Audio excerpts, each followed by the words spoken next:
The sun beat down hard on the cracked parking lot outside Madison County Courthouse. From the way the faded American flag barely stirred atop its rusty pole, it was clear the air was thick with more than just heat. It was the kind of day where tempers simmered without reason.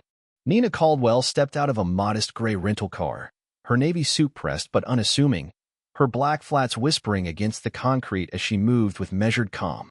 In a town like Fairview, Missouri, a place frozen somewhere in the late 1980s, appearances weren't just the first impression, they were the entire judgment. Leaning against the brick wall outside the courthouse, two sheriff's deputies watched her approach. One nudged the other with a cocky smirk. "Another one," he muttered, shifting his sunglasses higher on his nose without bothering to hide his disdain. Nina heard every word but gave no outward sign that she had. Years of practice taught her to absorb slights without giving the offender the satisfaction of a reaction. Inside, she filed the comment away, another mark against a system that prided itself on small-town simplicity while thriving on unchecked prejudice. The courthouse was a building forgotten by time, yellowed windows, peeling brown doors, a lobby that smelled of stale coffee and furniture polish. The rickety fan by the entrance gave a pitiful rattle, fighting a losing battle against the soupy summer air. Behind the security desk, two more deputies slumped in their chairs, half watching a muted television in the corner. One of them, a heavy-set man with a grease-stained uniform shirt, barely looked up. "Purpose of visit?" he mumbled without interest. "Observation," Nina replied crisply, offering no more detail than necessary. The deputy shrugged and waved her through. No ID check. No clipboard. No questions. In their minds, she was no one important, just another local woman, maybe here to beg mercy over an unpaid parking ticket. She passed through the squeaky metal detector and down a scuffed hallway lined with bulletin boards, their edges curling with faded missing person flyers and bake sale announcements. Every step she took felt like it echoed too loudly, though the building itself hummed with an undercurrent of lazy confidence. Courtroom 1B's door hung ajar. Nina slipped inside and took a seat in the back row, her posture relaxed but her senses sharp. Up front, the judge's bench stood empty. Lawyers shuffled papers near the tables. Along the walls, a half-dozen deputies lounged, their khaki uniforms and black boots giving them an unearned air of authority. Their laughter was loud enough to drown out the hushed conversations of the attorneys. Nina, seated alone, heard everything they said about her. "Bet she's here for child support," one deputy chuckled, jerking a thumb in her direction. "Shoplifting, more likely," another snickered. "Either way, she'll be crying before it's over," added a third, his voice thick with derision. Nina calmly opened her simple black handbag, retrieved a small notepad, and wrote one line. They don't even hide it. She tucked it away again without fanfare, her face remaining perfectly neutral. No frown, no sigh, no glance their way. If there was one thing she'd mastered over the years, it was how to make herself unreadable. The courthouse around her filled slowly. A woman with a worn purse, a young man nervously adjusting his tie, a few local defense attorneys swapping weekend gossip near the bar. But Nina's focus stayed on the deputies. Another one, younger, with acne scars dotting his jawline, pulled out his phone and flashed it to the others. Nina caught a glimpse of the screen, a cartoonish meme of a black woman under the sneering caption, "Caught looking for sympathy." The deputies roared with laughter. Nina didn't blink. She simply logged the moment, her mind a steady ledger of their arrogance. "Bet she's here trying to scam the system," the younger deputy whispered, and another muttered, "They all look the same when they're begging for handouts." Nina's fingers brushed the side of her notepad again, but she didn't write anything yet. She waited. The bailiff finally shuffled to the front, tapping his file against his hand to signal the judge was on his way. Lawyers moved to their tables, murmurs died down, but the deputies shared one last smug look among themselves, basking in what they assumed was untouchable superiority. The courtroom doors swung open, and Judge Kenneth Maddox entered, his black robe billowing slightly as he climbed to the bench. He was a heavy man, known for short patience and long memory. "Be seated," he barked. The court complied. Judge Maddox flipped through a stack of papers, then looked over his glasses, his voice rough. "Before we begin today's docket, we have a special visitor." The deputies barely hid their boredom, expecting some government functionary here to check a box. "This," the judge continued, "is Director Nina Caldwell of the Federal Bureau of Investigation." It was as if all the oxygen had been sucked from the room. Every whisper, every chuckle, every lazy sneer collapsed into dead silence. Nina stood slowly, meeting their stunned faces head-on with quiet dignity. No anger, no smugness, just presence. The heavy-set deputy's jaw actually dropped. The young one who had joked about fried chicken paled visibly, tugging at his collar like it suddenly strangled him. Judge Maddox cleared his throat again, clearly flustered. Director Caldwell is here for a formal federal observation and evaluation process, he said, his voice dipping lower.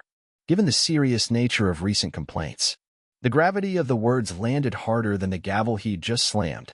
Nina gave a polite nod, her calmness unnerving. She took her seat again while the court stumbled forward into its docket, but the trial itself was now background noise. Every breath, every glance shifted toward her. Fear, raw and unmistakable, replaced arrogance. The deputies sat stiff and silent, their laughter vanished. Some tapped pens nervously. Others pretended to study papers they hadn't brought. Nina watched them all, not with judgment, but with clinical interest. She wasn't here for revenge. She was here for accountability. One deputy, sweat shining on his sunburned forehead, leaned toward another.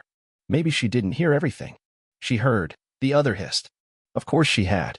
The first case, a property dispute between two neighbors, drifted past. Nina barely listened to the arguments. Instead, she focused on the deputies, who panicked, who looked away, who stole desperate glances toward the exits. Every reaction was a confession. When Judge Maddox called a recess, the courtroom exploded into frantic, whispered conversations. The deputies huddled by the doors, their bravado broken. I didn't even say anything bad, one whispered. Doesn't matter. She saw us, another snapped. Nina remained seated, patient. Let them stew. When court resumed, Judge Maddox wiped sweat from his forehead and announced, Director Caldwell has asked to address the court. Nina rose, stepping into the center of the room. She spoke without a microphone. She didn't need one. My name is Nina Caldwell, she said clearly. I'm the director of the FBI. You could have heard a pin drop. I'm here today because this courthouse, and the officers who work within it, have been named in multiple federal complaints, ranging from racial bias to abuse of authority to violations of due process. Faces paled. I arrived today without announcing myself because I wanted to see firsthand how you treat those you believe have no power. She let the silence stretch until it became unbearable. What I witnessed today, she said softly, confirms why we are here. Murmurs rippled across the courtroom. Some of the deputies squirmed visibly. You are public servants, Nina continued, her voice sharpening just slightly, entrusted with the dignity, safety, and rights of every individual who walks through these doors.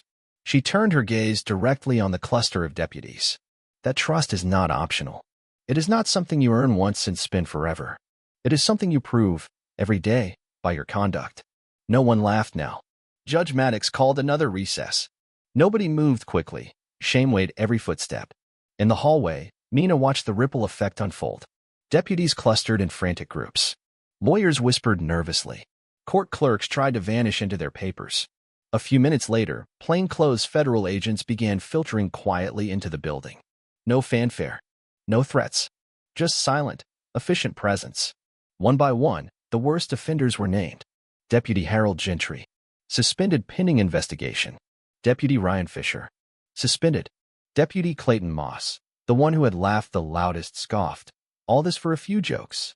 Nina turned to him, her voice like steel. Not jokes, she said. Patterns. He opened his mouth again, then shut it under her unwavering stare. Inside, the courthouse's operations ground to a halt. Trials delayed. Hearings postponed. Fear settling like a heavy fog. Citizens approached Nina cautiously. A teacher. A small business owner. A mother whose son had been ticketed for standing outside his own home. Thank you, they said, some with tears in their eyes. We've been waiting for someone to actually listen. Nina nodded, offering few words. Listening was enough for now. The next weeks were messy and loud. Investigations spread outward. Complaints surfaced that had been buried for years. Federal reports accumulated like a gathering storm. Public forums were held. Angry voices filled the air, some furious at losing their old comfort, others desperate for real change. At one meeting, a teenage girl stood up, trembling but determined. How do you know it'll really change? She asked. Nina answered honestly. I don't, she said. But it won't if we pretend nothing's wrong. And so the work continued. 2 months later, when Nina returned to Fairview, things looked almost the same. The bricks were still cracked. The flagpole still rusty. But inside the courthouse, something fundamental had shifted. New deputies, cautious and sober, manned the desks. Judges attended bias training. Courtroom procedures changed. Respect was no longer optional. Nina stood quietly at the back of the courtroom, watching a group of high school students observe a trial as part of their civics project. A young boy spotted her and approached, backpack slung over one shoulder. "Are you the FBI lady?" he asked wide-eyed. "I am," Nina said with a small smile. "Are you the one who made them start acting right?" She paused. "I reminded them," she said quietly. "But they chose." The boy nodded solemnly, the weight of her words sinking deeper than he could yet understand. As Nina walked back to her car, the sunset casting long shadows behind her, she pulled out her notepad one last time. Respect is not optional. Not here. Not anywhere. She smiled to herself, then tucked the notebook away and drove off into the cooling evening, leaving behind a courthouse and a town that would never be the same again.